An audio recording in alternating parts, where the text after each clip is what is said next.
Hello everyone! Wanted to chat today about when you're getting serious about purchasing a fifth wheel. Do your research. More than a Google, you can go to a local RV dealer, ask how long the fifth wheels have been there.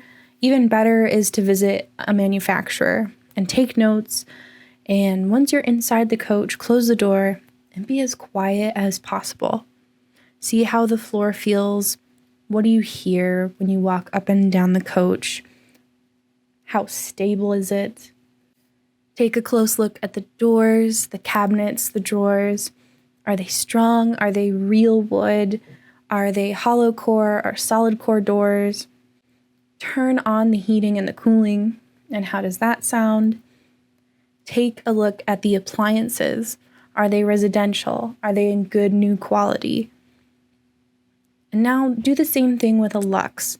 Whether you visit one of our showrooms, our factory, a meet and greet, or we can connect you with a current owner near you.